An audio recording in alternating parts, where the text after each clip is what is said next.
was Muhammad sallallahu alayhi wa sallam. Muhammad, mercy upon mankind. He was Muhammad sallallahu alayhi wa sallam. Muhammad, mercy upon mankind. Teacher of all mankind, Aba al-Qasim, Ya Habibi, Ya Muhammad, Ya Shafi'i, Ya Muhammad, Khayru khalqillahi Muhammad.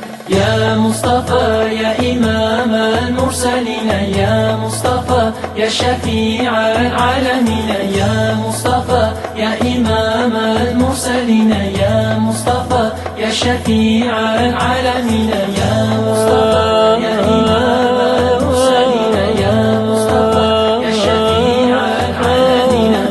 He prayed while others slept, while others ate, he'd fast.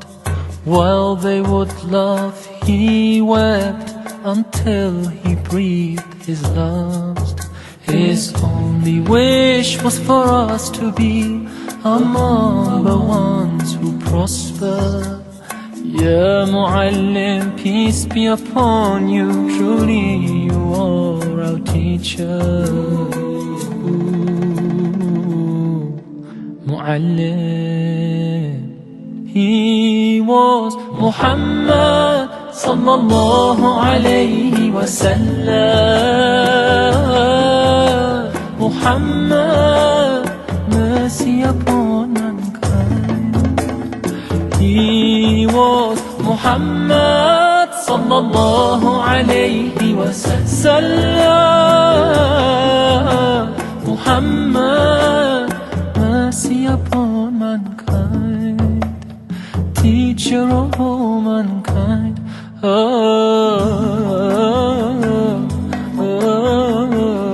Ya Habibi, Ya Muhammad, Ya Shafi'i, Ya Muhammad, Ya Rasuli, Ya Muhammad. Ya Bashiri, Ya Muhammad, Ya Nabi, Ya Muhammad, Ishq qalbi, Ya Muhammad, Qurru aini, Ya Muhammad. He taught us to be just and kind, and to feed the poor and hungry, help the wafer and the orphan child, and to not be cruel and miserly. His speech was soft and gentle, like a mother stroking her child. His mercy and compassion were most radiant when he smiled. He was Muhammad sallallahu alayhi wa sallam.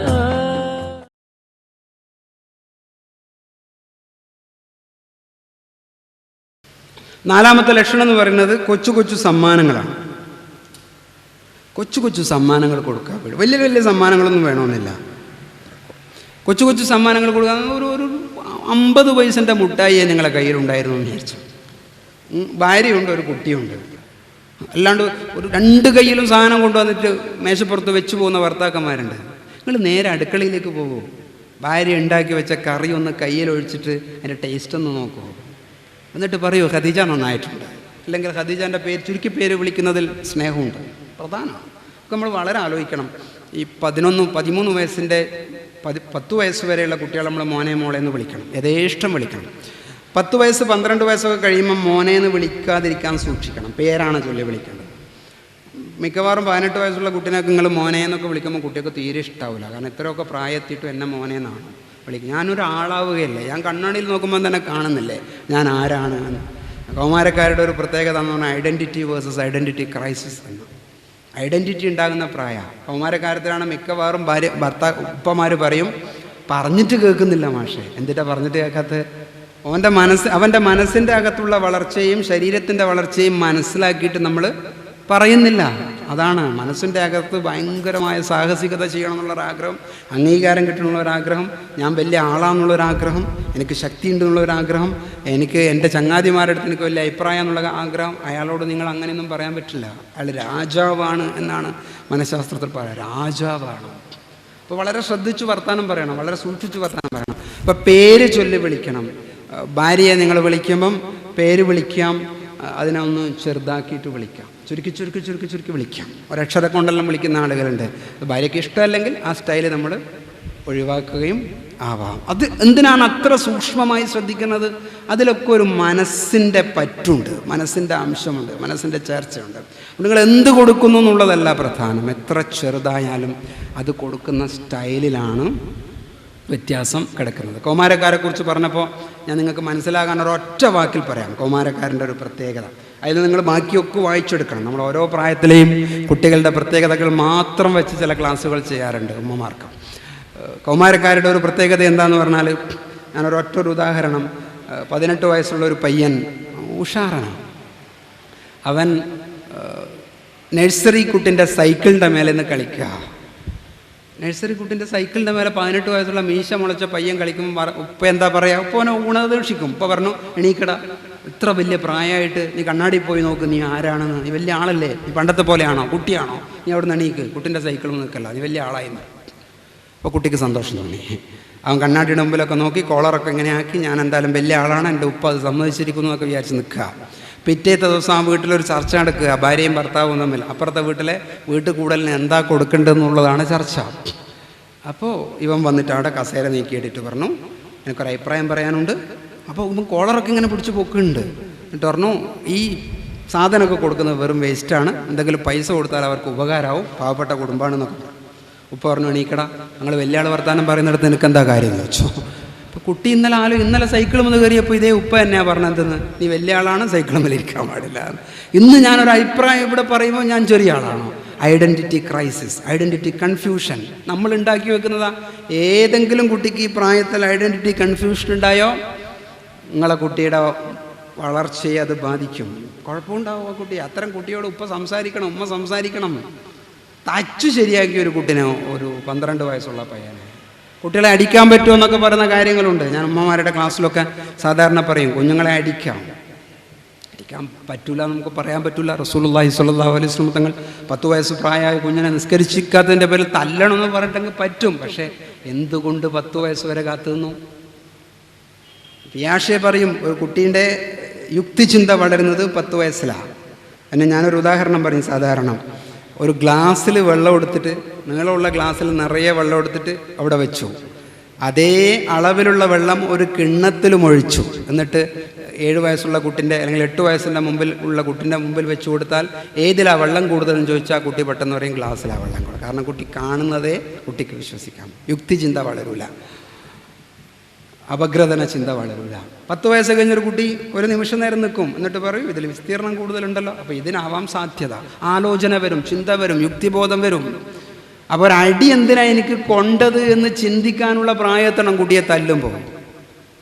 കുട്ടീനെ തല്ലുന്ന ഉമ്മമാരുടെ കാര്യം ഭയങ്കര രസം. രാവിലെ 9 മണിയുടെ ഉള്ളിലാണ് കേരളത്തിലെ കുട്ടികൾക്ക് തല്ല് കൂടുതൽ കിട്ടുന്നത് എന്ന് പഠനമാണ്. ഞാൻ പല ഉസ്താദന്മാരോടും ചോദിച്ചിട്ടുണ്ട്, ഈ 9 മണിയുടെ ഉള്ളിൽ തല്ല് കൊടുക്കുന്നത് അഫ്ളലായ ടൈമാണ് ഏതെങ്കിലും കിതാബിൽ നമുക്ക് വായിച്ചിട്ടുണ്ടോ എന്നാണ്. എന്താ സംഭവിക്കുന്നതെന്ന് അറിയാമോ? മിക്കവാറും കുട്ടികൾക്ക് ശിക്ഷ കൊടുക്കുന്നത് കുട്ടിയുടെ കുഴപ്പം കൊണ്ടല്ല, നമ്മളെ കുഴപ്പം കൊണ്ടാണ്. നമ്മളുടെ മനസ്സപ്പം എങ്ങനെ നിൽക്കുന്നു അതിനനുസരിച്ചാ. ഇന്നലെ തുടച്ചിരിക്കുന്നു നിലം, ഒരു ചിരട്ടയിൽ വെള്ളം എടുത്തിട്ട് 4.5 വയസ്സുള്ള കുട്ടി പോവുക പെയിൻറ്റ് ചെയ്യാൻ വേണ്ടിയിട്ട്. ചിരട്ടയിൽ വെള്ളം, അത് അടുക്കളയിൽ ഉറ്റിപ്പോയി, 2 ഉറ്റി. അതിനാ കൊടുത്ത് പുറത്ത് 2 എണ്ണം. ഉമ്മ തീവ്രവാദിയാ, കൊടുത്തു 2 എണ്ണം. കുട്ടി ആലോചിച്ചു, മിനിഞ്ഞാന്നൊരു ചിരട്ട മുഴുവനും മറിഞ്ഞിട്ടൊന്നും ചെയ്തിട്ടില്ല. എന്താ പ്രശ്നം അറിയോ? സമയത്തിൻ്റെ കുഴപ്പമാണ് ഉമ്മാൻ്റെ.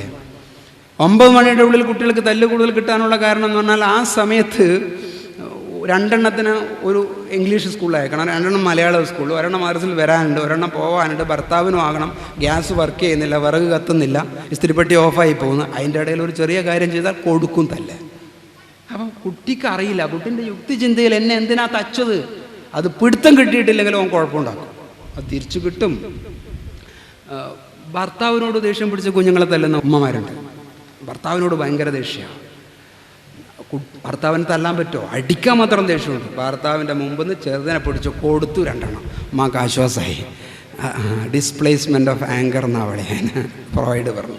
ദേഷ്യത്തെ ഡിസ്പ്ലേസ് ചെയ്യുക, ഭർത്താവിന് കൊടുക്കേണ്ടത് ഇപ്പുറം കൊടുക്കുക, അപ്പം മനസ്സിന് സമാധാനം കിട്ടും. പക്ഷെ കുട്ടി പ്രതിയല്ല, കുട്ടി സങ്കടപ്പെടും.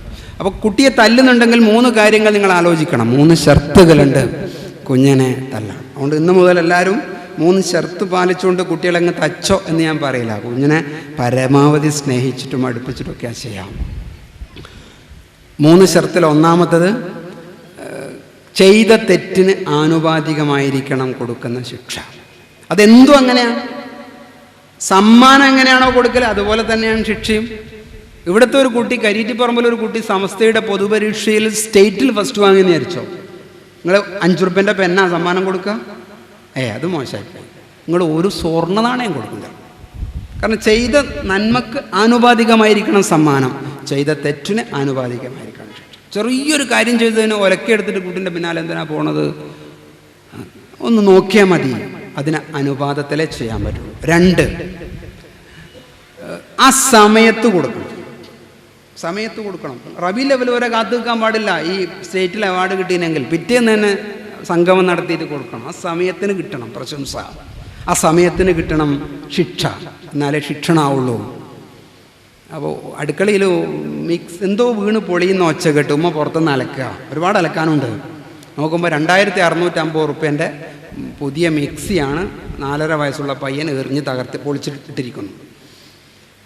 ഉമ്മ അന്നേരം ആലോചിച്ചു, ഇപ്പം ഞാൻ അകത്തേക്ക് കയറിയാൽ ഈ പണി നടക്കൂല, വെയിൽ വരുന്നുണ്ട്, അലക്കി കഴിയട്ടെ എന്ന് പറഞ്ഞു. 1.5 മണിക്കൂർ കഴിഞ്ഞിട്ട് അടുക്കളയിൽ വന്നിട്ട് മോനെ വിളിച്ച് ഇങ്ങോട്ട് വാ, നീയല്ല ചെയ്തതിന്, ഉമ്മ അന്നേരം ആയതുകൊണ്ട് അടിക്കാത്തതാ, ഇവിടെ നിൽക്ക്, നിന്നെ ഞാൻ അടിക്കട്ടെ എന്ന് പറഞ്ഞാൽ കുട്ടി നിന്ന് തരും ചിലപ്പോൾ. പക്ഷെ അടി കൊണ്ട് ഒരു കാര്യമില്ല. ആ ടൈമിൽ കിട്ടണം തല്ല്, നോട്ടം, പറയൽ, ആ സമയത്ത് കിട്ടണം. 3-മത്തത് നമ്മൾ പലരും ചെയ്യാൻ മടിക്കുന്ന കാര്യമാണത്. കുട്ടിക്കൊരു സമ്മാനം കൊടുക്കുമ്പോൾ നമ്മൾ അതിൻ്റെ കൂടെ ഒരു 2 വാക്കും പറയും. ഇന്ന കാര്യങ്ങളൊക്കെ ചെയ്തുകൊണ്ടാണ് നിനക്ക് സമ്മാനം തരുന്നത്. തല്ലിനും അങ്ങനെയുണ്ട്. ഒരടി കൊടുത്താൽ അടിക്കുമ്പം പറയലല്ല, അത് മോനെ മോളെ എന്നൊക്കെ വിളിച്ചിട്ട് നമ്മൾ അടിക്കലുണ്ട് ചില ഉമ്മമാർ. മനസ്സിലായില്ല ഞാൻ പറഞ്ഞത്? കടപ്പുറത്തെ ചില ഭാഷയൊക്കെ ഉപയോഗിച്ചിട്ട് തല്ലാറുണ്ട്. അതല്ല, ഈ ഒരു തല്ല് കൊടുത്താൽ 1 മണിക്കൂറിൻ്റെ ഉള്ളിൽ നിങ്ങൾ കുട്ടിയെ അടുത്ത് വിളിക്കണം. അതിൻ്റെ കണ്ണിലേക്ക് നോക്കിയിട്ട് പറയണം, കൈ തൊട്ടിട്ട് പറയണം, മോനെ എന്തിനാ ഉമ്മ അടിച്ചതെന്ന് മനസ്സിലായോ? ഇന്ന കാര്യം ചെയ്തിട്ടാ. അത് ചെയ്യാൻ പറ്റില്ല, അതുകൊണ്ടാണ് അടിച്ചത്, മനസ്സിലായില്ലേ? സത്യത്തിൽ ഈ തല്ല് കൊണ്ടത് ഉമ്മാൻ്റെ നെഞ്ചിനെ തന്നെയാണ്. അടിക്കണമെന്ന് ആഗ്രഹം ഉണ്ടായിട്ട് അടിച്ചതല്ല. കുട്ടിക്ക് ഭയങ്കര ഇഷ്ടാവും ഉമ്മാനെ. കുട്ടി ഇനി അത് ചെയ്യൂല. കാരണം സ്വഭാവ രൂപീകരണം നടത്താനാണ് നമ്മൾ ശിക്ഷ കൊടുക്കുന്നത്. സ്വഭാവ രൂപീകരണം നടക്കണമെങ്കിൽ കുട്ടിയുടെ ഹൃദയത്തിൽ നടക്കണം. സമ്മാനം, ശിക്ഷ, ഇതൊക്കെ സ്നേഹത്തിൻ്റെ അടയാളങ്ങൾ തന്നെ. പക്ഷെ ശിക്ഷ വെറും ശിക്ഷയാകാൻ പാടില്ല. 3 രീതിയിൽ കുട്ടികളെ വളർത്തുന്ന രക്ഷിതാക്കളുണ്ട്. 3 രീതിയിൽ. 1 my way of parenting, 2 your way of parenting, 3 our way of parenting.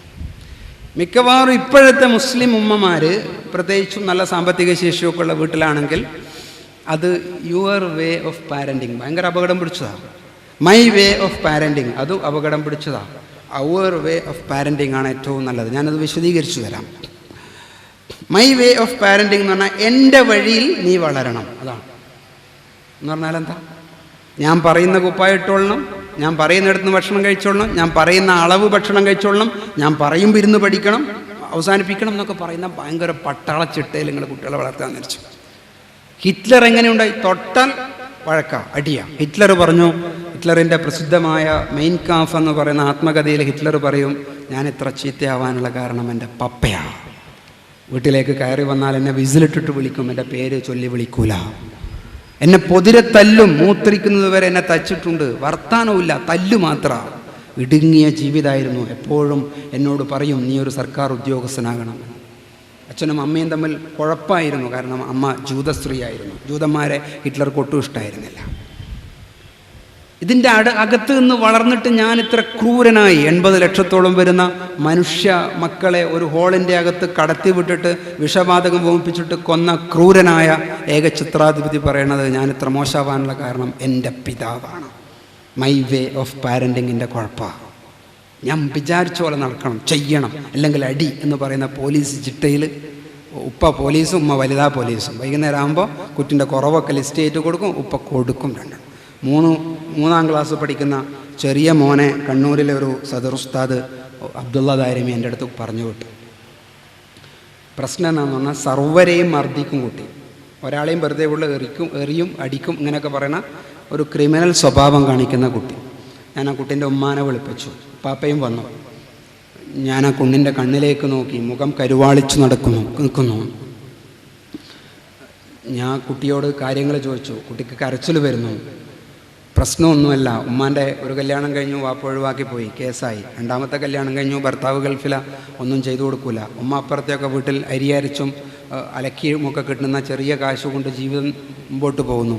ഒരു മുട്ടായി പോലും വാങ്ങിച്ചു കൊടുക്കില്ല. കുട്ടി പറഞ്ഞു, ബാറ്റും ബോളും കളിക്കാൻ പോയിട്ട് തിരിച്ചു വരുമ്പോൾ മട്ടൽ ചെത്തിയിട്ട് എന്നെ തല്ലുകയും എൻ്റെ കണ്ണിൽ മുളക് തേക്കുകയും ചെയ്യുന്നു എൻ്റെ ഉമ്മക്ക് അങ്ങനെ ചെയ്യേണ്ടി വരുന്നത് എന്താ? ഉമ്മാൻ്റെ മനസ്സിൽ സങ്കടവും സംഘർഷവുമാണ്. അത് കുട്ടിക്ക് കൊടുക്കുകയാണ്. കുട്ടിക്ക് കൊടുക്കുകയാണ്. കുട്ടിക്ക് ഇത് കിട്ടുന്നത് കുട്ടി വേറെയാക്കും കൊടുക്കുന്നു. എനിക്കിഷ്ടം ഉപ്പാപ്പയാണ്, ഉപ്പാപ്പ എനിക്ക് മുട്ടായി വാങ്ങിത്തരും. നിങ്ങൾ ആലോചിച്ച് നോക്കിയാട്ടെ. ഇത് നമ്മളൊരു മാനസികാവസ്ഥ, ഒരു കുട്ടിയെ എങ്ങനെ ചീത്തയാക്കുന്നു, ഒരു രക്ഷിതാവിൻ്റെ മനോഭാവം. അപ്പോൾ തല്ല് എന്ന് വിചാരിക്കുമ്പം വല്ലാത്ത തല്ല് ചെയ്യാൻ പറ്റില്ല. നമ്മളെ നിയന്ത്രിക്കണം. ഇത് നമ്മുടെ ഈ പെരുമാറ്റം കൊണ്ട് കുട്ടികൾ ചീത്തയാകും. ഹിറ്റ്ലർ ചീത്തയായ പോലെ ആകാൻ പാടില്ല. അപ്പം മൈ വേ ഓഫ് പാരൻറ്റിങ് ക്രിമിനലുകളെ ഉണ്ടാക്കും നാട്ടിൽ. രണ്ടാമത്തൊരു സ്റ്റൈലുണ്ട്, അതും പറ്റില്ല. അത് യുവർ വേ ഓഫ് പാരൻറ്റിങ്. ക്ലാസ്സൊക്കെ കഴിഞ്ഞിട്ട് ഉമ്മ തീരുമാനിച്ചു കുട്ടിയെ ഇനി മുതൽ നല്ലോണം അങ്ങ് സ്നേഹിച്ച് കളയാം. അപ്പോൾ അവൻ പറയുന്ന എല്ലാം അങ്ങ് ചെയ്തു കൊടുത്തു. എന്നാൽ എനിക്കറിയാം 5ാം ക്ലാസ് പഠിക്കുന്ന കുട്ടിക്ക് 3ാം ക്ലാസ്സിൽ സൈക്കിൾ വാങ്ങിക്കൊടുത്തു. 5ാം ക്ലാസ്സിൽ കുട്ടിക്ക് ഓഫർ കൊടുത്തിരിക്കുന്നത് 7ാം ക്ലാസ്സിലെത്തിയാൽ നിനക്ക് മൊബൈൽ വാങ്ങിച്ചു തരും. എന്താണോ ചോദിക്കുന്നത് എല്ലാം. കുട്ടി പറഞ്ഞു, ഉമ്മ ഞാനിന്ന് പല്ലിയേക്കാണ്ടാ കിടന്നുറങ്ങുന്നെന്ന് പറഞ്ഞു. അപ്പോൾ കുട്ടി പറഞ്ഞു, ഉമ്മ പറഞ്ഞു ആയിക്കോട്ടെ, കാരണം എനിക്ക് എന്നോട് സ്നേഹം. കുട്ടി കളിക്കുമ്പോൾ അതേ ഡ്രസ്സ് ഇട്ടിട്ട് ഉറങ്ങാൻ വേണ്ടി വന്നു. ഉമ്മ പറഞ്ഞു ആയിക്കോട്ടെ, ഉമ്മ ഞാൻ TV കാണട്ടെ. കണ്ടോ അല്ലേ? ഉമ്മ ഞാനിന്ന് ഇപ്പോൾ ഉറങ്ങുന്നില്ല. ഉറങ്ങണ്ട, എൻ്റെ ഇഷ്ടം പോലെ, കാരണം എനിക്ക് വേണ്ടിയിട്ടാണ് ഞാൻ ജീവിക്കുന്നത്, എനിക്ക് വേണ്ടിയിട്ടാണ് വാപ്പ കഷ്ടപ്പെടുന്നത്. അതുകൊണ്ട് നിൻ്റെ ഇഷ്ടം എല്ലാം വകവെച്ചു കഴിഞ്ഞാൽ നാളെ ഉണ്ടാകുന്ന കുട്ടി ഉമ്മാനെ ചിലപ്പോൾ കഴുത്തറുത്തിട്ട് കൊല്ലും. കാരണം വേദന അറിയാണ്ട് കുട്ടി വളർന്നു. വേദന അറിയാണ്ടും കുട്ടി വളരാൻ പാടില്ല. വേദന അറിയണം, പ്രയാസം അറിയണം, ഇടക്കിടക്ക് നിയന്ത്രിക്കണം. ഇവിടെ വളരെ ശ്രദ്ധിക്കണം. നമ്മൾ ഒരു കുട്ടിയോട് നമ്മൾ വർത്തമാനം പറയുമ്പോൾ കുട്ടിൻ്റെ വാശി, ടാൻഡ്രം ചൈൽഡ് എന്ന് പറയും. ഭയങ്കര പിടിവാശിക്കാരനായ കുട്ടി ചിലപ്പോൾ നിങ്ങൾക്ക് ഉണ്ടാവും. മൂത്രമൊഴിച്ച് നിലത്ത് വീണ് ഉരുളുന്ന കുട്ടികളൊക്കെ ഉണ്ടാവും. അതിനൊരു കാരണം ഉമ്മ തന്നെയാണ്. കാരണം ആവശ്യമില്ലാണ്ട് കുട്ടീൻ്റെ അടുത്ത് വാശി പിടിച്ചിട്ടുണ്ടാവും. ഞാനൊരു ഉദാഹരണം പറയുന്നത്,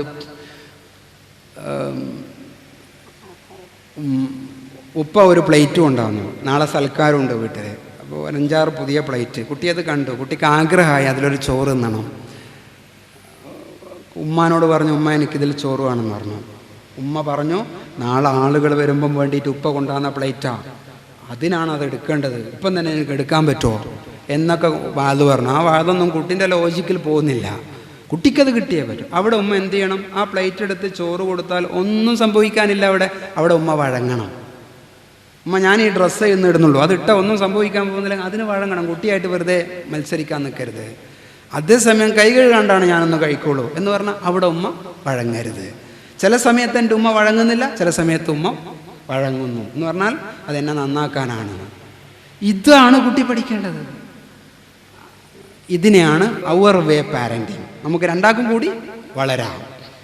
നീ പറയുന്നത് കുറേയൊക്കെ കേൾക്കുന്നുണ്ട്, എനിക്ക് ചെയ്തു തരുന്നുണ്ട്, ചിലയിടത്തൊന്നും ഞാൻ അങ്ങനെ ചെയ്തു തരുമല്ലോ. അതുകൊണ്ട് നീയും സഹിക്കണം, ഞാനും സഹിക്കണം, രണ്ടുപേർക്കും വളരാം. അതാണ് ശരിയായ പാരൻറ്റിങ്. അതാണ് ശീലിക്കേണ്ടത്. അതിൽ വളർന്ന ഒരു കുട്ടിയോട് ഉമ്മ എപ്പം വർത്താനം പറഞ്ഞാലും കുട്ടി അതനുസരിക്കും, എവിടെ ചെന്നാലും കുട്ടി അതനുസരിക്കും. കാരണം ചെറുപ്പത്തിലെ ആ രീതിയിലാണ് അവർ തമ്മിൽ വളർന്നിരിക്കുന്നത്. ലോകത്ത് രക്ഷിതാവ് കുട്ടിക്ക് കൊടുക്കുന്ന സാധനങ്ങളെ ആറ്റിക്കുറുക്കിയാൽ 2 സഞ്ചിയിലിട്ട് വെക്കാം. അതിലൊരു 2 സഞ്ചിയും തുടങ്ങുന്നത് കെ എന്ന് പറയുന്ന വാക്കുകൊണ്ടാണ്. കാരണം കെ സ്റ്റാർട്ട് വിത്ത് കിറ്റ്. ഒന്ന് കിക്കാണ്, രണ്ടാമത്തത് കിസ്സാണ്. കിക്ക് എന്ന് പറഞ്ഞാൽ ചവിട്ടാണ്. നിങ്ങൾ ആരെങ്കിലും നിങ്ങളെ കുട്ടികളെ ചവിട്ടുമെന്ന് ചോദിച്ചാൽ നിങ്ങൾ അപ്പ പറയും ഇല്ല എന്ന് പറയും, പക്ഷെ ചവിട്ടാറുണ്ട്.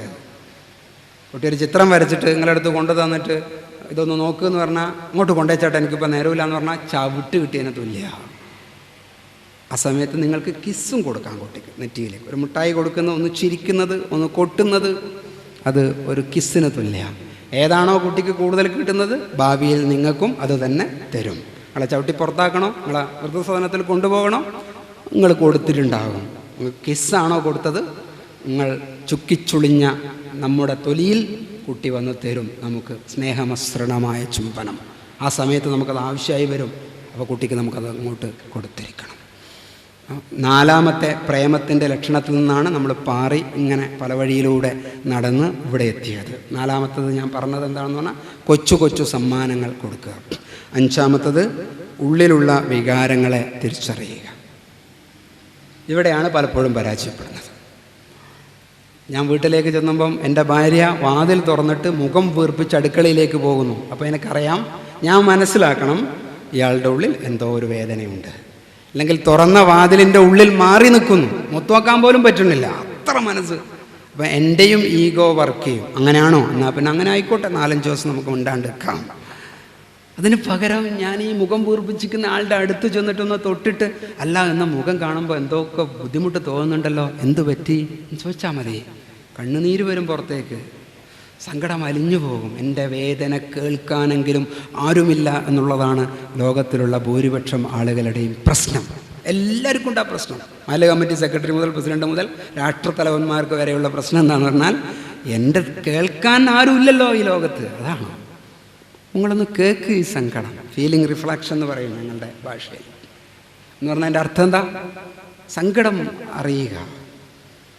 എൻ്റെ 5.5 വയസ്സുള്ള മോൾ ഇന്നലെ രാത്രി എന്നോട് ഭയങ്കര ദേഷ്യം പിടിച്ചു, എന്തോ ഒരു കാര്യത്തിന്.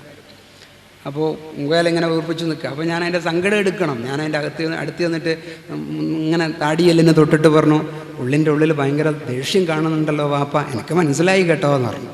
അപ്പോൾ അതെൻ്റെ മേക്കേക്ക് ചാടി വീണു, ചാഞ്ഞു വീണു. എനിക്ക് അറിയാം കുട്ടിക്ക് ഞാൻ കൊടുക്കേണ്ടത്. അപ്പോൾ എന്നോട് അടുത്തു. നിങ്ങൾക്ക് ഉണ്ടാണ്ടിരിക്കാം. അതെന്താ അങ്ങനെ നിങ്ങൾ തീരുമാനിക്കാം. ഈഗോകൾ തമ്മിലുള്ള യുദ്ധത്തിലാണ് മിക്കവാറും ബന്ധങ്ങൾ കുഴപ്പമായി പോകുന്നത്. അയാൾ അങ്ങോട്ടും തിരിയും, ഇയാൾ അങ്ങോട്ടും തിരിയും എന്ന് പ്രവാചകർ സല്ലല്ലാഹു അലൈഹി വസല്ലം തങ്ങളുടെ ഒരു ഹദീസ്. ലാ യഹില്ലു ലിറജുലിൻ അൻ യഹ്ജുറ അഖാഉ ഫൗക 3 ലയാൽ എന്ന് തുടങ്ങുന്ന ഹദീസ്. ഒരാൾക്കും മറ്റൊരാളോട് വെറുത്ത് നിൽക്കാൻ 3 ദിവസത്തിൽ കൂടുതൽ അധികാരമില്ല എന്ന് പറയുന്ന ഹദീസ്. അതിൽ പറഞ്ഞു, ദേഷ്യം മാറണമൊക്കെ ഉണ്ട്, പക്ഷേ ഇയാൾ അങ്ങോട്ടും തെറ്റി നടക്കും, ഇയാൾ അങ്ങോട്ടും തെറ്റി നടക്കും. ഏറ്റവും നല്ല ആൾ ആരാണ്? ഖൈറുക്കും മൻ തബ്ദഉ ബിസ്സലാം. ഏറ്റവും നല്ല ആൾ ആരാണോ ആദ്യം സലാം കൊണ്ട് തുടങ്ങുന്നത് അയാളാണ്. അപ്പം വേദന ഉള്ളിലെന്തോ ഉണ്ട്, അതുകൊണ്ടല്ലേ ഇങ്ങനെ പെരുമാറുന്നത്. അത് തിരിച്ചറിയണം, തിരിച്ചറിയാൻ വേണ്ടി പറ്റണം. ഭർത്താവ് വന്ന ഉടനെ തന്നെ മൂഡ് ഓഫായിട്ട് കാണുന്നു, ഭാര്യ നേരെ മുമ്പിൽ പോകണം, എന്നിട്ട് സാധനമൊക്കെ വാങ്ങിക്കണം, ചിരിക്കണം. എന്നിട്ട് അദ്ദേഹം ഇരിക്കുന്നിടത്ത് പോയിട്ട് അടുത്തിട്ട്, ഇന്നെന്താ മുഖത്തിനൊക്കെ ഒരു വല്ലായ്മ, എന്തു പറ്റി? ഓ മതി കേട്ടോ.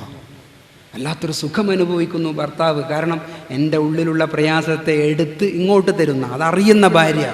ഇവിടെയാണ് ഇണപ്പൊരുത്തം, ഇവിടെയാണ് സ്നേഹം. അത് കിട്ടാത്തതുകൊണ്ടാണ് പിള്ളേർ വീട്ടിൽ നിന്ന് ഓടിപ്പോകുന്നത്. അത് പറയണം, വേദന തിരിച്ചറിയണം, ഷെയറിങ് ഉണ്ടാകണം. സമയം രാവിലെ 6:15. ആ വീട്ടിൽ ഉള്ള ഭർത്താവിന് 2 കാര്യങ്ങളപ്പോൾ കയ്യിൽ കിട്ടും. ഒന്ന്, എല്ലാ ദിവസവും കിട്ടുന്ന രാവിലത്തെ കട്ടൻ ചായ. രണ്ടാമത്തത് എന്തായിരിക്കും? 6:15 കയ്യിൽ കിട്ടുന്നത് ന്യൂസ് പേപ്പർ. ഇത് രണ്ടും മൂപ്പര് ഒരുമിച്ച് ആസ്വദിച്ച് ഇങ്ങനെ ശീലിച്ചു പോയതാണ്. ഒരു ദിവസം ന്യൂസ് പേപ്പർ കിട്ടിയിട്ട് 1/4 മണിക്കൂർ കഴിഞ്ഞിട്ടും കട്ടൻ ചായ കിട്ടിയില്ല. അപ്പോൾ ഇവർക്ക് ഭർത്താവിന് സ്വാഭാവികമായിട്ടും ഈഗോ കൂടുതലാണ്, ആണുങ്ങൾക്ക് ദേഷ്യം കൂടുതലുണ്ടാവും. ഇവർ കുറേ ക്ഷമിച്ചു, അവസാനം ക്ഷമ കെട്ടു. അടുക്കളയിൽ പോയി നോക്കുമ്പോൾ ചായ ഒന്നും ആകാണ്ട് തവിയും പിടിച്ചിട്ട് ഇങ്ങനെ നിൽക്കുകയാണ്. അപ്പോൾ എന്താ സംഭവിച്ചു എന്ന് പറഞ്ഞാൽ, പാലിൻ്റെ ചായ കൊടുക്കാൻ വേണ്ടി ഇന്ന് ആഗ്രഹിച്ചു, പാല് ചൂടാക്കുമ്പം പൊള്ളിപ്പോയി, പാല് മറിഞ്ഞുപോയി, കൈ പൊള്ളി, ചായയും കട്ടൻ ചായ പോലും കൊടുക്കാൻ പറ്റിയില്ലല്ലോ, പാല് കൊണ്ട് കൊടുക്കാൻ വിചാരിച്ചിട്ട് എന്ന് വിചാരിച്ചു നിൽക്കുന്ന ഭാര്യ അടുക്കളയിൽ. അവിടെ ഭർത്താവ് എന്ന് പറയുന്ന ഞാൻ എൻ്റെ അധികാരം വെച്ചിട്ട് പറഞ്ഞു, നിൻ്റെ ഒരു ചായ എനിക്ക് വേണ്ട, മതി. ഇതൊക്കെ എനിക്ക് പറയാം, കാരണം ഞാൻ കലിതുള്ളുക. ദേഷ്യം കലിയാകുന്നൊരവസ്ഥയുണ്ട്. ദേഷ്യം കലിയാകുമ്പോഴാണ് കേരളത്തിലെ ഉദ്യോഗസ്ഥ കുടുംബങ്ങൾക്കിടയിൽ വെസൽ എക്സ്ചേഞ്ചിങ് എന്ന് പറയുന്ന പരിപാടി നടക്കുന്നത്. വെസൽ എക്സ്ചേഞ്ചിങ് എന്ന് പറഞ്ഞാൽ പാത്ര കൈമാറ്റം. ഒരു ഗ്ലാസ് എടുത്തിട്ട് ഇങ്ങോട്ടെറിയും, ഒരു പാത്രം എടുത്തിട്ട് അങ്ങോട്ടെറിയും, ഇങ്ങോട്ടെറിയും അങ്ങോട്ടെറിയാം. ഇങ്ങനെയാണ് വെസൽ എക്സ്ചേഞ്ചിങ് എന്ന് പറഞ്ഞാൽ മനോഹരമായൊരു പേര് വന്നത്. അപ്പം ഞാനത് ഒരു കുടുംബ ക്ലാസ്സിൽ ഈ ഒരു ഉദാഹരണം പറഞ്ഞിട്ട് ഒരു സ്ത്രീയോട് ചോദിച്ചു, നിങ്ങൾക്ക് എന്ത് തോന്നും നിങ്ങളുടെ ഭർത്താവ് രാവിലെ ഇനി വേണ്ട എനിക്ക് നിൻ്റെ മുടിഞ്ഞ ചായ എന്ന് പറഞ്ഞാൽ എന്ത് തോന്നും? സാറേ എന്തു പറയാനാ, തല്ലാൻ തോന്നുന്നു. കാരണം സങ്കടവും ദേഷ്യവും പെട്ടിട്ട് കലിതുള്ളുകയാണ് ഇവളുടെ മനസ്സ്. ഞാൻ ആ സന്ദർഭത്തെ ഇങ്ങനെ തിരിച്ചു കൊടുത്തു. ഞാൻ പറഞ്ഞു, വാതിലിൽ വന്ന് നിൽക്കുമ്പം വേദനയോട് നിൽക്കുന്ന ഭാര്യ കൈ പൊള്ളിയിട്ടുണ്ട്, പാല് മറിഞ്ഞിട്ട്, ആ പൊള്ളിയ വിരളേതാണെന്ന് നോക്കിയിട്ട് ആ വിരൽ മെല്ലെ ഉയർത്തിയിട്ട് അത് ഭർത്താവിൻ്റെ ചുണ്ടിനോട് വെക്കുകയാണെങ്കിൽ എന്തു തോന്നുന്നു ചോദിച്ചപ്പോൾ സ്ത്രീ പറഞ്ഞു, പിന്നെന്താ പറയേണ്ടത്, ഒരു സ്വർഗത്തിലെത്തിയതുപോലുള്ളൊരവസ്ഥയല്ലേ എന്നുള്ളതാണ്. കാരണം ഇത് വീട്ടിൻ്റെ അകത്ത് സ്വർഗവും നരകവും ഉണ്ടാക്കാൻ നമുക്ക് പറ്റും. ഇവിടെ കൈപ്പൊള്ളിയ ഭാര്യയുടെ വേദന തിരിച്ചറിഞ്ഞ് അതിനെ സാന്ത്വനിപ്പിക്കുന്ന ഭർത്താവ്, കച്ചവടം മോശമായതിൻ്റെ അല്ലെങ്കിൽ ആരോടോ തർക്കിച്ച് വീട്ടിലേക്ക് കയറി വരുമ്പോൾ ആ ഉള്ളിലുള്ള നീരസത്തെയും സങ്കടത്തെയും എടുത്ത് മൃദുവാക്കി അങ്ങോട്ട് കൊടുക്കുന്ന ഭാര്യ. എത്ര മനോഹരമാണ് ഈ ജീവിതം. അതിനൊന്നും പറ്റൂലെങ്കിൽ അതിൻ്റെ അർത്ഥം നമ്മൾ നല്ല ഭർത്താവല്ല, നമ്മൾ നല്ല ഭാര്യ. ഞാൻ ഇത്രയൊക്കെ സംസാരിച്ചു, നിങ്ങൾ ആലോചിച്ച് നോക്കൂ. സ്നേഹമുള്ള കുടുംബത്തിൽ സ്നേഹം ലക്ഷണങ്ങളെ കൊണ്ട് പുറത്ത് കാണും. 5 ലക്ഷണങ്ങളാണ്. ആശയവിനിമയം നടക്കണം, അടുപ്പം പാലിക്കണം, അതിൽ തൊടണം, കണ്ണിലേക്ക് നോക്കണം എന്നൊക്കെ പറഞ്ഞ കാര്യങ്ങളുണ്ട്. കലവറയില്ലാതെ പ്രശംസിക്കണം, കൊച്ചു കൊച്ചു സമ്മാനങ്ങൾ കൊടുക്കണം, ഉള്ളിലുള്ള വേദനയെ, സങ്കടത്തെ, പ്രയാസത്തെ തിരിച്ചറിയണം. ഇങ്ങനെയൊക്കെയുള്ളൊരു കുടുംബം വളരെ സുഖകരമായി പോകുന്നുണ്ടാകും. അവിടെ പണം ഒരു പ്രശ്നമല്ല, വീടൊരു പ്രശ്നമല്ല, അവിടെ പരസ്പരം ഹൃദയം ചേർന്നിട്ടുള്ളതാണ്. അല്ലെങ്കിൽ പണം പ്രശ്നമാവാൻ പാടില്ല. അല്ല, അടുത്ത വർഷം ഇൻഷാ അല്ലാഹ് കുടുംബസംഗമം നടക്കുകയാണെങ്കിൽ ഇവിടെ കൂടിയിരിക്കുന്ന രക്ഷിതാക്കൾക്ക് ബഡ്ജറ്റിൻ്റെ ട്രെയിനിങ് കൊടുക്കണം. ബഡ്ജറ്റിൻ്റെ ട്രെയിനിങ് എന്ന് പറഞ്ഞാൽ 5000 റുപ്യ കുടുംബ വരുമാനമുള്ള നാട്ടുകാരിവിടെ ഉണ്ടാവും. 10,000 ഉണ്ടാവും, 3000 ഉണ്ടാവും, 15,000 ഉണ്ടാവും, എല്ലാം ഉണ്ടാവും. എല്ലാ കുടുംബത്തിലും സമാധാനത്തോടെ ജീവിക്കാൻ പറ്റും. 3000 റുപ്യാണ് ഒരു മാസത്തിലെ കുടുംബ വരുമാനം ഉണ്ടെങ്കിൽ 100 റുപ്യ ഒരു ദിവസത്തത്. അതുപയോഗിച്ച് നമുക്ക് ജീവിക്കാൻ പറ്റും. എങ്ങനെ ജീവിക്കും? ഭാര്യയും ഭർത്താവും ആദ്യം സ്നേഹിച്ചു തുടങ്ങണം, പരസ്പരം മനസ്സിലാക്കണം, പൊരുത്തപ്പെടണം, രണ്ടുപേരും പരസ്പരം വസ്ത്രമായി തീരണം. അപ്പോൾ അവർ അപ്പുറം ഇപ്പുറം ഇരുന്നിട്ട് പറയും 100 റുപ്യാണ് ഒരു ദിവസത്തെ വരുമാനം. ഇവിടെ കൂടിയിരിക്കുന്ന എത്ര ഭർത്താക്കന്മാർ ഭാര്യനോട് സ്വന്തം വരുമാനത്തിനെക്കുറിച്ച് പറഞ്ഞിട്ടുണ്ട്? പറഞ്ഞാൽ പേടിയാ, പറയൂല. പറയണം. അതിനനുസരിച്ചിട്ട് ബഡ്ജറ്റ് ഉണ്ടാക്കണം. നമ്മളെല്ലാം ആഴ്ചയിലും അഴക്കൂറ വാങ്ങാൻ പാടില്ല. കാരണം 5000 ആഴ്ചയിൽ അഴക്കൂറ വാങ്ങിയാൽ തന്നെ മീൻ വാങ്ങാൻ 2000 റുപ്യ വേണം, നടക്കൂല. അതുകൊണ്ട് നമ്മൾ പറയാം മാസത്തിലൊരു പ്രാവശ്യമാകാം. കുട്ടികളോടത് പറയാം, അങ്ങനെ പറ്റുള്ളൂ. നമ്മൾ കറണ്ട് ഉപയോഗിക്കുമ്പോൾ സൂക്ഷിക്കണം, വിറക് ഉപയോഗിക്കുമ്പോൾ സൂക്ഷിക്കണം. ഈ ഒരു സംസാരം നടക്കണം, ആരെയും വേദനിപ്പിക്കാണ്ട്. അതിനൊരു ഞങ്ങൾ തയ്യാറാക്കിയ ട്രെൻഡിൻ്റെ കീഴിൽ തയ്യാറാക്കിയ ഒരു ഫോർമുല ഉണ്ടായിരുന്നു. അതിൽ 3000 മുതൽ 15,000 വരെയുള്ള ആളുടെ കുടുംബ വരുമാനത്തിന് ഓരോന്നിനും അനുസരിച്ച് എത്ര ചിലവാക്കാമെന്നുണ്ട്. 3000 ഉള്ള ആൾ ആ നിലയ്ക്ക് ചിലവാക്കിയാൽ അവസാനം 95 റുപ്യ മാസാവസാനം അവരുടെ കയ്യിൽ ബാക്കിയാവണം. അതിന് ഭാര്യയും ഭർത്താവും മുഖത്തോട് മുഖം നോക്കി തീരുമാനം എടുക്കണം, അതിനനുസരിച്ച് കൺട്രോൾ ചെയ്യണം. അപ്പുറത്തെ വീട്ടുകാർ സാരി വാങ്ങിയിട്ടുണ്ട്, അതുകൊണ്ട് എനിക്കതും വേണം തീരുമാനിക്കുന്ന ഭാര്യ ഉണ്ടായാൽ പറ്റില്ല. എനിക്ക് എൻ്റേത്, എൻ്റെ ഭർത്താവ് എൻ്റേത്, അതുകൊണ്ട് എന്താണോ നമുക്കുള്ളത് അത് നമ്മുടേത് എന്ന ഒരു രീതിയാകുമ്പോൾ കുഴപ്പമുണ്ടാവില്ല, അതിൻ്റെ ഉള്ളിൽ സമാധാനം ഉണ്ടാകും. കമ്പാരിസൺ പാടില്ല, അപ്പുറത്തെ നോക്കാൻ പാടില്ല. റസൂലുള്ളാഹി സ്വല്ലല്ലാഹു അലൈഹി വസല്ലം തങ്ങളത് പഠിപ്പിച്ചിട്ടുണ്ട്. ഉൻദുറു ഇലാ മൻ ഹുവ അസ്ഫല മിൻകും വലാ തൻദുറു ഇലാ മൻ ഹുവ ഫൗഖക്കും. നിങ്ങൾ മുകളിലേക്ക് നോക്കരുത്, താഴേക്ക് നോക്കണം. ഇതിനാ താഴേക്ക് നോക്കണം എന്ന് പറയുന്നത്? ചെറിയ കൂരയുണ്ട്, ഒരു ബെഡ്റൂമേ ഉള്ളൂ, അതിൻ്റെ അകത്താ ജീവിതം, കഷ്ടപ്പാടാണ്. കൂരയില്ലാത്തവർ തെരുവിലുണ്ട്, അവരെ നോക്കൂ, താഴേക്ക്, സമാധാനം ഉണ്ടാകും.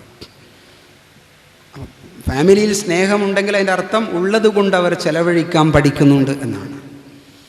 ഒരു യുവാവ് ഒരു സൂഫീവര്യനായ മനുഷ്യൻ്റെ അടുത്ത് പോയിട്ട് പറഞ്ഞൊരു കഥയുണ്ട്. എൻ്റെ ജീവിതമാകെ കുഴപ്പത്തിലാണ്, നിങ്ങൾ എന്നെ രക്ഷപ്പെടുത്തണം എന്ന് പറഞ്ഞു. എന്താണ് നിൻ്റെ പ്രശ്നം? അതെൻ്റെ വീട്ടിൽ ഒരു റൂം മാത്രമേ ഉള്ളൂ, ഞാനും 4 മക്കളും ഭാര്യയും അതിൻ്റെ അകത്ത് കിടന്നുറങ്ങുന്നു, അതിൻ്റെ അകത്തുനിന്ന് ഭക്ഷണം ഉണ്ടാക്കുന്നു, അതാണ് ഞങ്ങളുടെ റിസപ്ഷൻ റൂം, ഞങ്ങളുടെ ബെഡ്റൂം എല്ലാം ഒന്നാണെന്ന് പറഞ്ഞു. ഭയങ്കര ബുദ്ധിമുട്ടാണ്. ഓ, അതാണോ പ്രശ്നം? അതിന് ഞാൻ പരിഹാരം ഉണ്ടാക്കി തരാമെന്ന് പറഞ്ഞപ്പോൾ ഇയാൾക്ക് ആശ്വാസമായി. ഞാൻ പറയുന്നത് പോലെ നീ കേൾക്കണം, സമ്മതിച്ചു. അങ്ങനെയാണെങ്കിൽ ആ വീട്ടിൻ്റെ അകത്ത് നീ ഒരു ആട്ടിനെ വാങ്ങിക്കെട്ടണം എന്ന് പറഞ്ഞു. അപ്പോൾ ഒരു റൂമിൻ്റെ അകത്ത് ആട് വന്നു, ആട്ടിൻ്റെ കുട്ടി വന്നു, ആട്ടിൻ്റെ കാട്ടം വന്നു, ആട്ടിൻ്റെ മൂത്രം വന്നു, ആകെപ്പാടെ ഇയാൾക്ക് പ്രശ്നമായി. 6 മാസം കഴിഞ്ഞിട്ട് പറഞ്ഞു, നിങ്ങൾ പറഞ്ഞതുപോലെ ചെയ്തു, സമാധാനം കിട്ടിയിട്ടില്ല, അങ്ങനെയാണെങ്കിൽ നീ ഒരു പശുവിനെയും കൂടി വാങ്ങിയിട്ട് അതിൻ്റെ അകത്ത് കെട്ടണം എന്ന് പറഞ്ഞു. അപ്പോൾ പശുവായി, ആടായി, ആടിൻ്റെ കുട്ടികളായി, പശുവിൻ്റെ കുട്ടികളായി, കാട്ടായി, ചാണകമായി, ആകെപ്പാടെ പ്രശ്നം. കിടന്നുറങ്ങാൻ പറ്റാത്ത രാത്രികൾ തള്ളി നീക്കിയപ്പോൾ അവസാനം ഈ മനുഷ്യൻ്റെ കാലിന് വീണിട്ട് പറഞ്ഞു, നിങ്ങളിൽ വിശ്വസിച്ചിട്ടാണ് ഞാനിതൊക്കെ ചെയ്തത്, പക്ഷെ ഒരു മാറ്റമില്ല. അങ്ങനെയാണെങ്കിൽ നീ ആദ്യം വാങ്ങി ആടിനെ വെക്കണം, അതിൻ്റെ കുട്ടികളെയും വെക്കണം എന്ന് പറഞ്ഞു. എന്നിട്ട് പോയിട്ട് പറഞ്ഞു, അതിനൊക്കെ ഞാൻ കൊടുത്തു, ഇപ്പം പകുതി സമാധാനമായി എന്ന് പറഞ്ഞു. അങ്ങനെയാണെങ്കിൽ 2 ആഴ്ച കഴിഞ്ഞിട്ട് ആ പശുവിനെയും ഒഴിവാക്കണം, അതിൻ്റെ മക്കളെയും ഒഴിവാക്കണം, എന്നിട്ട് വാന്ന് പറഞ്ഞു. പശുവിനെയും മക്കളെയും ഒഴിവാക്കിയിട്ട് ഇയാളുടെ മുന്നിൽ വന്നിട്ട് പറഞ്ഞു, അൽഹംദുലില്ലാ, ഇപ്പം എൻ്റെ ജീവിതത്തിൽ വല്ലാത്തൊരു സന്തോഷവും സമാധാനവും. അപ്പോൾ ചോദിച്ചു, പഴയ വീട്ടിൽ തന്നെ അല്ലേ താമസം? അതെ, പഴയ വീട്ടിൽ തന്നെ. വീടിൻ്റെ സ്വഭാവം മാറിയോ? ഇല്ല. റൂമിൻ്റെ എണ്ണം മാറിയോ? ഇല്ല. പിന്നെ എനിക്കെങ്ങനെ സമാധാനം കിട്ടി? അതിലും വലിയ ആപത്ത് എനിക്ക് വന്നപ്പോൾ എനിക്ക് അന്നേരം എൻ്റെ അനുഗ്രഹത്തെ ഓർമ്മിക്കാൻ പറ്റില്ല. നമ്മളുടെ എല്ലാവരുടെയും കാര്യം അതാണ്. ഒരു നിമിഷം നമുക്ക് സമാധാനിക്കാൻ പറ്റും ഉള്ളത് കൊണ്ട് സന്തോഷത്തോടുകൂടി ജീവിക്കുകയാണെങ്കിൽ. നമ്മുടെ ഭാര്യയും ഭർത്താവും നേരെ ഇരുന്ന് കണ്ണിലേക്ക് നോക്കിയിട്ട് വർത്താനം പറയണം, നമുക്കത് മതി. അപ്പുറത്തുള്ള ആളെ നമ്മൾ നോക്കണ്ട, അപ്പുറത്തെ വാഷിംഗ് മെഷീൻ നമുക്ക് നോക്കണ്ട, മാസത്തിൽ സാരി മാറ്റുന്ന ഉമ്മാനെ നമുക്ക് നോക്കണ്ട. നമുക്ക് ഉടുതുണിക്ക് അള്ളാഹു നൽകിയിട്ടുണ്ടല്ലോ, അന്നത്തിന് അള്ളാഹു സൗകര്യം ചെയ്തിട്ടുണ്ടല്ലോ. എന്തൊരു സന്തോഷം ഉണ്ടാവും. അത് ആ ചർച്ചയിൽ മക്കളും കൂടി പങ്കെടുക്കണം, അത് ശീലിപ്പിക്കണം. അതൊന്നും ഒരു പ്രസംഗിച്ചിട്ട് പോയാൽ ശരിയാവില്ല. നിങ്ങൾ ഈ ഇരുത്തി നിങ്ങളെ കയ്യിൽ അതിൻ്റെ ഫോർമാറ്റ് തന്ന് നിങ്ങളെ പഠിപ്പിച്ചാൽ അത് വർക്ക് ചെയ്യും. നിങ്ങൾ വിചാരിക്കുന്നല്ലേ നടക്കുമെന്ന്? വീട്ടിൽ പോയി നോക്കണം. വല്ലാത്ത മനഃശക്തിയുള്ളവരാരെങ്കിലും ഈ കൂട്ടത്തിലുണ്ടെങ്കിൽ ചിലപ്പോൾ നടക്കും. അങ്ങനെ ശരിയായൊരു ജിഹാദ് സ്വന്തം നഫ്സിനോട് ചെയ്യാൻ പറ്റുന്ന ആൾ ഉണ്ടെങ്കിൽ കുറച്ചൊക്കെ നടക്കും. ഇതൊരു വലിയ കാര്യമാണ് പറഞ്ഞത്.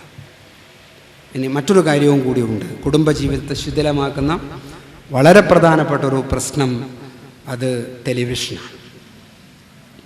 എല്ലാ സ്നേഹത്തെയും, എല്ലാ മര്യാദകളെയും, എല്ലാ നാട്ടുനടപ്പുകളെയും, എല്ലാ ധർമ്മബോധത്തെയും നശിപ്പിച്ച് തകർത്ത് കളി. ഞങ്ങളൊക്കെ ഇപ്പം എങ്ങനെയെങ്കിലും ഒരു ഇസ്ലാമിക ചാനൽ ഉണ്ടാക്കാം എന്നൊക്കെ പറയണ ഒരു ഇസ്ലാമിക ചാനൽ എന്ന് പറഞ്ഞാൽ മുസ്ലിം മാനമായി മനുഷ്യന്മാർക്ക് കാണാൻ പറ്റുന്നതെങ്കിലും ഉണ്ടാക്കാം എന്ന് പറയുന്ന ഒരു ആലോചനയില്ല. വലിയ ത്യാഗം അങ്ങനെ ഉണ്ടാക്കൽ. കാരണം തുണി ഉരിഞ്ഞ ഒരു ചിത്രം ഇല്ലെങ്കിൽ പരസ്യം കിട്ടൂല. പരസ്യം കിട്ടാണ്ട് നിർത്താൻ പറ്റില്ല. വെജിറ്റേറിയൻ ചാനൽ ആര് കാണാൻ? അതുകൊണ്ട് നിങ്ങൾക്ക് പരസ്യം തരൂല എന്ന് ആളുകൾ പറയും. നിലനിർത്തിക്കോളും. മനുഷ്യനെ അങ്ങനെ ആക്കി മാറ്റിയിട്ടുണ്ട്. ഇന്നലെ രാത്രി ഞങ്ങൾ കാലിക്കറ്റ് ടവറിൽ ചാനൽ ടീമായിട്ടൊരു ഡിസ്കഷൻ ഉണ്ടായിരുന്നു. കേരളത്തിലെ വളരെ പ്രഗത്ഭരായ ആളുകൾ. അവർ പറഞ്ഞു, ആദ്യം വേണ്ടത് ഈ സമൂഹത്തിൻ്റെ മനസ്സ് മാറ്റിയെടുക്കലാണ്. എന്നത് കാണാം, എന്നത് കാണാൻ പറ്റൂല എന്നുള്ളത് മാറ്റിയെടുക്കല. അതിലേറ്റവും കുഴപ്പക്കാർ മുസ്ലിം ഉമ്മമാരാണ്. 2:30 മണി മുതൽ ഉച്ചമുള്ള സീരിയൽ മുഴുവൻ കണ്ടിരിക്കുക ഉമ്മമാർ. എന്താ സംഭവിക്കണമെന്ന് അറിയോ? സ്ഥിരമായ ഒരു TV ചാനലിൽ സീരിയൽ പ്രത്യേകിച്ച് കാണുന്നുണ്ടെങ്കിൽ അതിലൊരു 4-5 കാര്യങ്ങൾ കിട്ടും. ഒന്ന്, എങ്ങനെ ദേഷ്യപ്പെടാം, എങ്ങനെ പരസ്പരം സംശയിക്കാം, എങ്ങനെ കുത്തുവാക്കുകൾ ഉപയോഗിക്കാം, എങ്ങനെ മനോഹരമായി ഒളിച്ചോടാം, ഇങ്ങനെയുള്ള കുറേ കാര്യങ്ങളാണ് കിട്ടുന്നത്. കണ്ണുകൊണ്ടാണ് കിട്ടുന്നത്. കാരണം കണ്ണിനൊരു പ്രത്യേകതയുണ്ട്. മനുഷ്യൻ്റെ പഠിപ്പിൽ 100-ൽ 83 കാര്യങ്ങളും നടക്കുന്നത് കണ്ണിലൂടെയാണ്. 83 കാര്യങ്ങളും നടക്കുന്നത്. അതുകൊണ്ടാണ് വിഷ്വൽ മീഡിയ ഇത്രയധികം വളർന്നു പോയത്. മനസ്സ് മലീമസമാകുന്നു, മനസ്സിൽ സങ്കടം ഉണ്ടാകുന്നു, മനസ്സിൽ വികാരങ്ങൾ നിറക്കുന്നു. ചെറിയ കുട്ടികൾക്ക് മുതലേ നടക്കുന്നു. എൻ്റെയൊക്കെ പ്രായത്തിൽ അറക്കുന്ന അതിലൂടെ പോകില്ല സ്കൂൾ കുട്ടികൾ. കാരണം ഈ അറവിൻ്റെ ചോരയൊക്കെ കാണുമ്പോൾ ഒരു പേടിയാണ്. ഇന്ന് പാനൂരിൽ എങ്ങാനും ഒരു രാഷ്ട്രീയ പ്രവർത്തകനെ അറുത്തിട്ട് തല വേറെയാക്കിയിട്ട് അയാളുടെ തലച്ചോറ് വെട്ടി പുറത്തെടുക്കുന്നത് TV ഇങ്ങനെ ഫോക്കസ് ചെയ്തിട്ട് കാണിക്കുന്നത് നോക്കി നിൽക്കുക മക്കൾക്ക് ഉമ്മാൻ്റെ തലയറക്കുന്നതിന് മടിയുണ്ടാവില്ല. കാരണം കാഴ്ചയുണ്ടാക്കുന്ന കുഴപ്പമാണത്. ആലോചിച്ച് നോക്കിയിട്ടുണ്ടോ? ഇപ്പോൾ ഈ അടുത്ത കാലത്തുണ്ടായല്ലോ നമ്മളെ ഒരു ബസ് അപകടം ഉണ്ടായില്ലേ? എവിടെയായിരുന്നു? കോട്ടയത്ത്. നിങ്ങൾ കണ്ടിട്ടുണ്ടോ? കോട്ടയത്ത് ഒരു ആംബുലൻസിന് പോകാൻ പറ്റിയില്ല. കാരണം 10,000 ചുറ്റും. എന്തിനാ? ഡെഡ് ബോഡി എടുക്കുന്ന കാണണോ? അതിനാ. ഒരു TV നമ്മൾ നോക്കുക. ഒരാൾ മറ്റൊരാളെ മുക്കിക്കൊല്ലുന്ന ചിത്രം കണ്ടു നിങ്ങൾ തിരുവനന്തപുരത്ത്. ആ മുക്കിക്കൊല്ലുന്ന ചിത്രത്തിൽ പിന്നെ അയാളുടെ അത് ക്യാമറയിൽ പകർത്താനായിരുന്നു ആളുകൾ, രക്ഷപ്പെടുത്താൻ ആളുകൾ ഉണ്ടായിരുന്നില്ല. അത്ര മോശമാക്കിയത് ഈ ദൃശ്യമാധ്യമങ്ങൾ ഉണ്ടാക്കി വെച്ചതിൻ്റെ ഏറ്റവും വലിയൊരു പ്രശ്നമാണ് നമ്മൾ കണ്ടത്. വലിയ പ്രശ്നമാണ്. 23 വയസ്സുള്ള പെൺകുട്ടി ചുരിദാർ ധരിച്ച് സുന്ദരിയായി വീട്ടിൽ നിന്ന് വൈകുന്നേരം 6 മണിക്ക് പുറത്തേക്ക് ഇറങ്ങുന്നു. വീട്ടിൻ്റെ തൊട്ടടുത്ത റോഡിൽ ഒരു ഇന്നോവ വണ്ടി നിൽക്കുന്നു. ആ വണ്ടിയിൽ ഈ പെൺകുട്ടി കയറുന്നു. അതിൻ്റെ പിറകിൽ 3 ചെറുപ്പക്കാർ ഉണ്ട്. വണ്ടി അതിശീഘ്രം മുമ്പോട്ട് പോകുന്നു. എന്നിട്ട് വിജനമായൊരു സ്ഥലത്തെത്തുന്നു. ഒരു ബംഗ്ലാവിൻ്റെ മുമ്പിൽ വണ്ടി നിൽക്കുന്നു. അപ്പോൾ സമയം 7 മണിയായിട്ടുണ്ട് ഏതാണ്ട്. പെൺകുട്ടി പുറത്തേക്ക് ഇറങ്ങുന്നു. പിറകിൽ 3 ചെറുപ്പക്കാരും ഇറങ്ങുന്നു. വേറെ ആരുമില്ല പരിസരത്ത്. പെൺകുട്ടി ആ റൂമിലേക്ക് കയറുന്നു, വീട്ടിൻ്റെ ഉള്ളിലേക്ക്. പിറകിൽ ചെറുപ്പക്കാരും കയറുന്നു. ഇന്നത്തെ സീരിയൽ അവിടെ അവസാനിക്കുന്നു. ഉമ്മാക്ക് ടെൻഷൻ, പഠിച്ചവനെ ബദരീങ്ങളെ കാക്കണേ, ആ പെൺകുട്ടിക്കൊന്നും സംഭവിക്കല്ലേ. ടെൻഷൻ അടിച്ച് ചോറില്ല, ഊണില്ല, ഉറക്കില്ല, നേർച്ചയാക്കിയിട്ട് ഉമ്മ കിടന്നുറങ്ങുക. ഈ പെൺകുട്ടി അഭിനയിച്ചിട്ട് അരമണിക്കൂറിന് 1,00,000 റുപ്യ ശമ്പളം വാങ്ങിയിട്ട് ഏതോ ഫ്ലാറ്റിൽ കിടന്നുറങ്ങുന്നു. പാവപ്പെട്ട ഉമ്മ ഈ കുട്ടിക്ക് വേണ്ടി ടെൻഷൻ അടിക്കുകയും നേർച്ചയാക്കുകയും ചെയ്യുന്നു. പിറ്റേ ദിവസം ഒന്നും സംഭവിക്കൂല. അങ്ങനെ ദൃശ്യമാധ്യമങ്ങൾ നമ്മളെ കറവ പശുക്കളാക്കി മാറ്റുമ്പോൾ നമ്മൾ എണീറ്റ് നിൽക്കണ്ടേ? നമ്മൾ എണീറ്റ് നിൽക്കണം. നോമ്പ് നോറ്റ ശക്തി നിങ്ങളുടെ മനസ്സിലുണ്ടെങ്കിൽ, നിസ്കാരം കളായി പോകാത്തതിൻ്റെ ശക്തി നിങ്ങളുടെ മനസ്സിലുണ്ടെങ്കിൽ, ഒരു സാധു വന്നാൽ എന്നെ മറന്നിട്ട് എന്തെങ്കിലും കൊടുക്കുന്ന മനസ്സ് നിങ്ങൾക്കുണ്ടെങ്കിൽ, ടെലിവിഷനെതിരിലും നമ്മൾ ആ ജിഹാദ് കാണിക്കണം. കുടുംബത്തിൻ്റെ അകത്തു നിന്ന് തുടങ്ങണം. ഭാര്യയും ഭർത്താവും തീരുമാനമെടുക്കണം. മക്കളെ പഠിപ്പിക്കണം. മക്കളെ പഠിപ്പിക്കുക എന്ന് പറയുമ്പോൾ ഉമ്മമ്മാൻ്റെ കയ്യിൽ 2 സാധനങ്ങളാണ് അവർ നമസ്കരിച്ചാൽ. ഒന്ന് തസ്ബീഹ് ഒരു സുബ്ഹാനല്ലാഹ് ചൊല്ലും, മറ്റേ കയ്യിൽ റിമോട്ടും. രണ്ടും പിടിച്ചിട്ട് മൂപ്പരുടെ പരിപാടി. ഒന്ന് വിരലനക്കുമ്പം അള്ളാഹുവിനെ കാണാൻ ആഗ്രഹിക്കുന്നു, മറ്റേ വിരളിൽ മൂപ്പർ ജീവിതത്തിൻ്റെ സുഖകരമായ കാര്യങ്ങൾ, സുന്ദരമായ കാര്യങ്ങൾ കണ്ട് ആസ്വദിക്കുന്നു. ഇതിനാണോ മതബൗദ്ധിക സമന്വയം എന്ന് നമ്മുടെ ആളുകളൊക്കെ പറയുന്നത് നമുക്ക് അറിഞ്ഞുകൂടാ. പക്ഷെ ഇതൊരു തമാശയാണ് വീട്ടിൻ്റെ അകത്ത് നടക്കുന്നത്. ഇത് കണ്ടിട്ടാണ് മക്കൾ പഠിക്കുന്നത്. 4 കാര്യങ്ങൾ നിങ്ങളെ ശ്രദ്ധിക്കുമെങ്കിൽ നമ്മുടെ വീട് നേരെയാകും. അത് കുഴപ്പം മാത്രം പറഞ്ഞാൽ പോരല്ലോ, ഞാൻ എൻ്റെ പരിഹാരവും പറയണ്ടേ. 4 കാര്യങ്ങൾ ശ്രദ്ധിക്കൂ. ഇന്ന് മുതൽ നിങ്ങളെ ഈ നാട്ടിൽ TV ഉണ്ടാകാൻ പാടില്ല എന്ന് ഇവിടെ വെച്ച് പ്രതിജ്ഞ എടുക്കാൻ നിങ്ങൾക്ക് പറ്റുമോ? നടക്കുന്ന കാര്യമല്ലേ പറയാൻ പറ്റുള്ളൂ. അതൊന്നും പറ്റില്ല. ഉള്ള സാധനത്തിന് എങ്ങനെ ഉപയോഗിക്കാം? നിങ്ങളെ വീട്ടിൽ ഗ്ലാസ് ഉണ്ടല്ലോ, ആ ഗ്ലാസ് വാങ്ങൽ ഹലാലാണ്, വെക്കൽ ഹലാലാണ്, ഉപയോഗിക്കൽ ഹലാലാണ്. അതിൽ കുടിക്കുന്നത് ചായയോ കാപ്പിയോ സർവത്തോ ആണെങ്കിൽ, അതിൽ നിങ്ങൾ കള്ളു കുടിക്കാൻ തുടങ്ങിയാലോ അത് വാങ്ങലോ ഹറാമാവും. സിമ്പിൾ ലോജിക്കാണ്. അത് ഇവിടെയും നമ്മൾ പ്രയോഗിച്ചാൽ മതി. നല്ലത് മാത്രമേ കാണുള്ളൂ. ഭാര്യയും ഭർത്താവും ഭർത്താവും ഒക്കെ കൂടി തീരുമാനിച്ചു നമ്മളെ വീട്ടിൽ കാണുന്നതൊക്കെ നല്ലതാകണം. ഒരു തീരുമാനം. 2 30 മിനിറ്റ് അല്ലെങ്കിൽ 40 മിനിറ്റ്, അതിൽ കൂടുതൽ കാണാൻ പാടില്ല. കാരണം കുട്ടികളുടെ പഠനത്തിനൊക്കെ ബുദ്ധിമുട്ടാവും. എല്ലാവർക്കും ഇരുന്ന് കാണാൻ പറ്റുന്ന കാര്യം കാണാം. 40 മിനിറ്റ് കാണാം, ആയിക്കോട്ടെ. ചെറിയ മനസ്സിനൊരു സന്തോഷമൊക്കെ കിട്ടാൻ. റമദാനിൽ പോലും, റമദാൻ പരിപാടിക്ക് പോലും വരുന്ന പരസ്യങ്ങൾ വൃത്തികെട്ട പരസ്യങ്ങളാണ്. അതല്ലേ ഉദ്ദേശിച്ച്? പരസ്യം ആ കാണുന്നതിൻ്റെ ഇടയിൽ ഇനി അടുത്ത പണി എന്താന്ന് പറഞ്ഞാൽ, ഇപ്പോൾ നിങ്ങൾ 40 മിനിറ്റ് മാത്രം കാണാൻ തീരുമാനിച്ചു, നല്ലത് മാത്രം സെലക്ട് ചെയ്ത് 3 റിമോട്ട് എപ്പോഴും കയ്യിൽ വേണം. ടൈമലി ഇൻ്റർവെൻഷൻ എന്നാണ് പറയാം.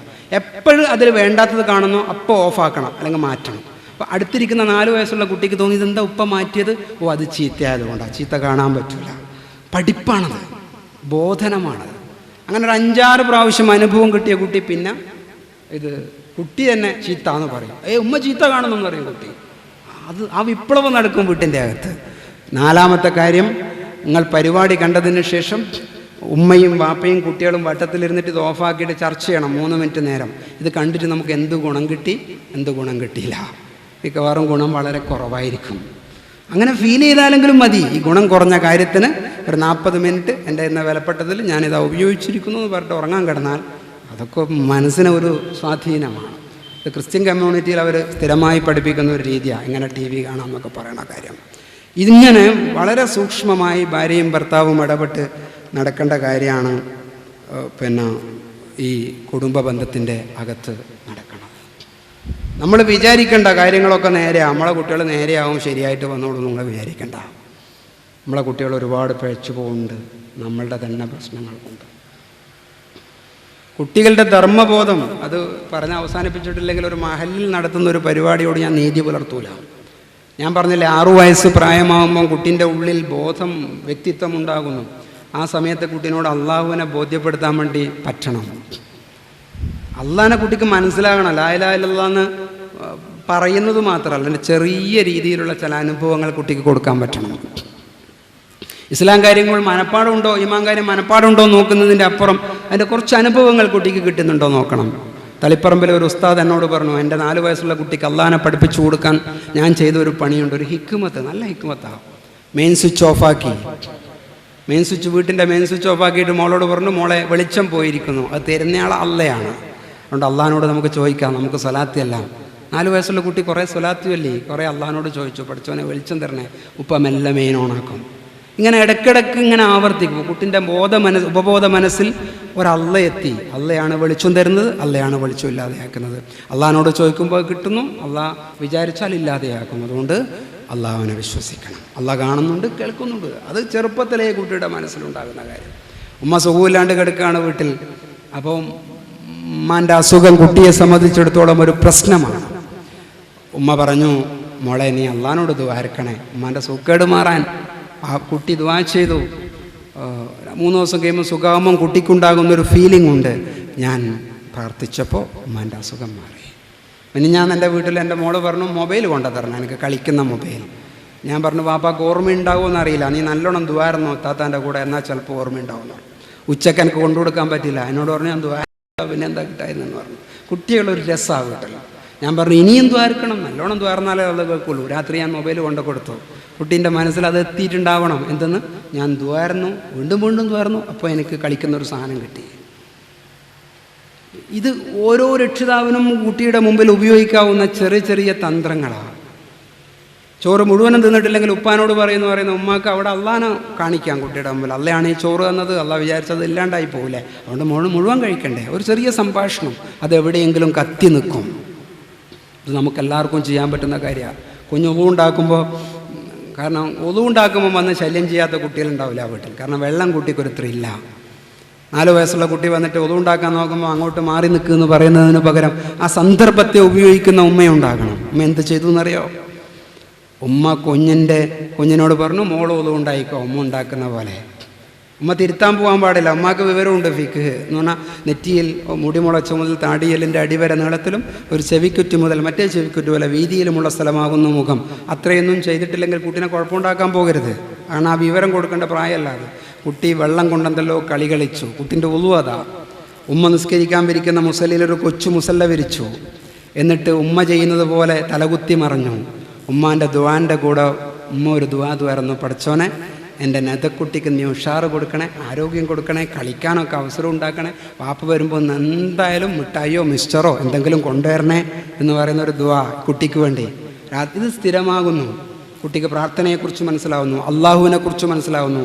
വൈകുന്നേരം രാത്രി മിഠായിയും മിക്സ്ചറൊക്കെ കിട്ടുമ്പം കുട്ടി അറിയുന്നു, അള്ളാഹിനോട് എൻ്റെ ഉമ്മ ചോദിച്ചപ്പോൾ എനിക്കിന്ന് മിഠായി മിക്സ്ചറും കിട്ടിയില്ലേ. ഇങ്ങനെ കുറേ വർക്കുകൾ കുട്ടിയുടെ ബുദ്ധിയുടെ ഉള്ളിൽ നടക്കുമ്പോൾ ഉണ്ടാകുന്നൊരു വ്യത്യാസം. ഇത് ഏത് ഉമ്മാക്കും വലിയ വിദ്യാഭ്യാസമൊന്നും ഇല്ലെങ്കിൽ വീട്ടിൻ്റെ അകത്തുനിന്ന് ചെയ്യാൻ പറ്റണതാണ്. മറിച്ച് ഉമ്മ ചെയ്യുന്നത് എന്താ? ഉമ്മ കുട്ടിക്ക് ചീത്തയാകാൻ പഠിപ്പിക്കും. ഞാൻ ചെറിയൊരു ഉദാഹരണം പറഞ്ഞുതരാം.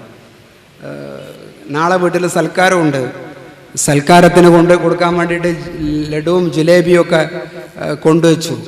അപ്പോൾ 3.5 വയസ്സുള്ള മോള് കണ്ടു. അത് ഉമ്മാൻ്റെ അടുത്ത് ഓടി വന്നിട്ട് പറഞ്ഞു, എനിക്ക് വേണമെന്ന് പറഞ്ഞു. ഉമ്മ മനസ്സോടെ എടുത്തു കൊടുത്തിട്ട് പറഞ്ഞു, ഇത്താത്ത കാണാണ്ട് തിന്നണേന്ന് പറഞ്ഞു. കുട്ടി കട്ടിലിൻ്റെ ഉള്ളിൽ കൊണ്ടുപോയിട്ട് ഒരു ജിലേബിയും ലഡുവും തിന്ന് മുഖമൊക്കെ തുടച്ച് തിരിച്ചു വന്നു. പൂഴ്ത്തിവെപ്പിൻ്റെ ആദ്യത്തെ പാഠം ഉമ്മ കുട്ടീനെ ചെറിയ പ്രായത്തിൽ അറിയാണ്ട് പഠിപ്പിച്ചു. 4 വയസ്സുള്ള കുട്ടി വീട്ടിലുണ്ട്, മിടുക്കനാ, ഫോണെടുക്കും. ഉപ്പ ആരോടോ 1 ലക്ഷം റുപ്യ കടം വാങ്ങിന് നാളെയാണ് കൊടുക്കേണ്ട തീയതി. ഉപ്പാൻ്റെ നെഞ്ചുടിപ്പ് കൂടുന്നു, പൈസയായിട്ടില്ല. 10 മണി സമയമായപ്പോൾ ഫോണ് വന്നു. ഇവർക്കറിയാം 10 മണിക്ക് എന്തായാലും ഫോൺ വരും. ഉപ്പ ആലോചിച്ചു, എന്ത് ചെയ്യും, ഫോൺ എടുത്താൽ ബുദ്ധിമുട്ടാണ്. ഉപ്പ മോനോട് പറഞ്ഞു, ഫോൺ എടുത്തിട്ട് ഉപ്പ ഇല്ല എന്ന് പറഞ്ഞേക്കെന്ന് പറഞ്ഞു. ഉപ്പ കസേരയിലിരിക്കുക. കുട്ടി ജീവിതത്തിൽ ആദ്യമായി പറയാണത്. കുട്ടി ഫോൺ എടുത്തിട്ട് പറഞ്ഞു, വാപ്പ ഇല്ല പോലും എന്ന് പറഞ്ഞു. വാപ്പ ഇല്ല പോലും എന്ന്. കാരണം ഇവിടെ കാണുന്നുണ്ട് ആളെ. ഇത് എങ്ങനെയാണ് പറയേണ്ടതെന്ന് അറിയില്ല. കുട്ടി അത് പഠിച്ചിട്ടില്ല മനസ്സിൽ. ഈ അറിയാണ്ട് നമ്മൾ തന്നെ ഉണ്ടാക്കി വെക്കുന്ന കുറേ ചതിക്കുഴിയിൽ വീണ് തളർന്ന് തകർന്ന് കഴിയുകയാണ് നമ്മുടെ കുട്ടികൾ. അതുകൊണ്ട് നമ്മൾ വളരെ സൂക്ഷിക്കണം, വളരെ ശ്രദ്ധിക്കണം, വളരെ ആലോചിക്കണം. നമ്മൾ ഈ ഉണ്ടാക്കി വെക്കുന്നത് ഒന്നുകൊണ്ടും കുട്ടികൾ നേരെയായിക്കൊള്ളണമെന്നില്ല. മറിച്ച് വളരെ സൂക്ഷ്മമായ ഓരോ ഇടപെടലും നമ്മളെ കുട്ടിയെ ചെറുതും വലുതുമാക്കി തീർക്കുന്നുണ്ട്. ഓരോ വാക്കും ഓരോ പ്രവൃത്തിയും ഓരോ നോട്ടവും ഓരോ സഹവാസവും ഒക്കെ നമ്മളെ കുട്ടി ചെറുതും വലുതും ആക്കുന്നുണ്ട്. അതുകൊണ്ട് നമ്മൾ ഒരു ആത്മവിമർശനത്തിന് തയ്യാറാകുക. ഞാൻ നല്ല ഭർത്താവാണോ? ഞാൻ നല്ല ഭാര്യയാണോ? കുട്ടികളുടെ മുമ്പിൽ ഞാൻ നല്ല മാതാവാണോ? ഞാൻ നല്ല പിതാവാണോ? ഈ ചോദ്യം നമ്മൾ സ്ഥിരം ചോദിക്കുക. എൻ്റെ വാക്കുകൊണ്ടാണോ അത് സംഭവിച്ചത്? എൻ്റെ നീക്കം കൊണ്ടാണോ അത് സംഭവിച്ചത്? അങ്ങനെയും സാധ്യതയുണ്ടല്ലോ എന്ന് വിചാരിച്ച് ചില സമയത്ത് കുട്ടികളെ പോലെ താഴാനും ചില സമയത്ത് പിതാവിൻ്റെ സ്ഥാനത്തേക്ക് ഉയരാനും പറ്റുന്ന ഒരാളായി മാറാം. മാനസികമായി അങ്ങനെ നമ്മളെ തന്നെ വഴക്കിയെടുക്കാൻ പറ്റിയാൽ മാത്രമേ, പ്രത്യേകിച്ചും ഇപ്പോഴത്തെ കാലഘട്ടത്തിൽ കുട്ടിക്ക് വിവരങ്ങൾ നേരിട്ട് കിട്ടുന്ന ലോക, ചങ്ങാതിമാരിലൂടെ വിവരങ്ങൾ കിട്ടുന്നു, നെറ്റിലൂടെ വിവരങ്ങൾ കിട്ടുന്നു, ടി വിയിലൂടെ വിവരങ്ങൾ കിട്ടുന്നു. അങ്ങനെയുടെ ഒരു ലോകത്ത് ജീവിക്കുന്ന കുട്ടികൾ പെട്ടെന്ന് വഴിതെറ്റി പോകാം. അതിന് നമ്മൾ കുട്ടിയെ കൺട്രോൾ ചെയ്യാൻ പറ്റണമെങ്കിൽ, നിയന്ത്രിക്കാൻ പറ്റണമെങ്കിൽ അതിൻ്റെ രീതിയിൽ കുട്ടിയെ നമ്മൾ വളർത്തിയിട്ടുണ്ടാകണം. ഒരു പൂവ് പോലെ എടുത്ത് കൈകാര്യം ചെയ്യാൻ പറ്റുന്ന രീതിയിൽ കുട്ടിയെ നമ്മൾ പഠിപ്പിച്ച് നേരെയാക്കി കൊണ്ടുവന്നിട്ടുണ്ടാകണം. അത് ഒരെളുപ്പമുള്ള കാര്യമല്ല. നിരന്തരമായ പരിശീലനത്തിലൂടെയും നിരന്തരമായ ചിട്ടയിലൂടെയും നിരന്തരമായ രീതികളിലൂടെയും മാത്രമാണ് അത് ലഭിക്കുക എന്ന് നമ്മൾ മനസ്സിലാക്കുക. ഞാൻ എൻ്റെ പ്രഭാഷണം അവസാനിപ്പിച്ച് പറ്റുള്ളൂ. എനിക്ക് വളരെ സന്തോഷം തോന്നുന്നു, നാനാതരത്തിൽപ്പെട്ട ആളുകൾ ഈ നാട്ടിൻ്റെ വേരും കായും എല്ലാം ഇവിടെ വന്ന് കൂടിയിരിക്കുക. ഞാൻ ആഗ്രഹിക്കുന്നത് ഇത് നടക്കുമ്പോൾ കുട്ടികൾ അപ്പുറത്ത് എവിടുന്നെങ്കിലും കളിക്കുകയോ അവർക്ക് കളി തമാശയിലൂടെ ഒരു ക്ലാസ് അപ്പുറത്ത് നടക്കുകയോ ഒക്കെ ചെയ്യുമ്പം ഇത് കുറേ കൂടി ഭദ്രമായി ആ നിലക്ക് കുറച്ചുകൂടി വിശാലമായി നമ്മൾ തന്നെ ആസൂത്രണം ചെയ്യണം. എന്തായാലും സുന്നി യുവജന സംഘത്തിൻ്റെ കീഴിൽ ഇത്ര വ്യത്യസ്തമായ രീതിയിൽ ഇങ്ങനൊരു പരിപാടി നടക്കുന്നത് കാണുന്നതിൽ, ഇത്ര ശാസ്ത്രീയമായി നടക്കുന്ന കാര്യങ്ങളിൽ എനിക്ക് സന്തോഷമുണ്ട്. എല്ലാം ചിട്ടയിലാണ് നീങ്ങുന്നത്. എന്നെ ക്ഷണിച്ചതിന്, എന്നെ കേട്ടതിന്, എന്നോട് സഹകരിച്ചതിന് ഇവിടുത്തെ പ്രിയപ്പെട്ട സഹപ്രവർത്തകരോടും ഇവിടുത്തെ നേതാക്കളോടും മഹല്ല് ഭാരവാഹികളോടും പ്രിയപ്പെട്ട ഉമ്മപങ്ങന്മാരോടും നാട്ടുകാരണവന്മാരോടും എൻ്റെ വിനീതമായ കടപ്പാടും സ്നേഹവും അറിയിച്ചുകൊണ്ട് അല്ലാഹു സുബ്ഹാനഹു വ തആല ഈ ഒരു കൂട്ടായ്മയെ ഒരു സ്വാലിഹായ സൽക്കർമ്മമായി സ്വീകരിക്കുമാറാകട്ടെ എന്ന് പ്രാർത്ഥിച്ചുകൊണ്ട് ഞാൻ എൻ്റെ വാക്കുകൾ അവസാനിപ്പിക്കുന്നു. ആഖിറു ദഅ്വാനാ അൽഹംദുലില്ലാഹി.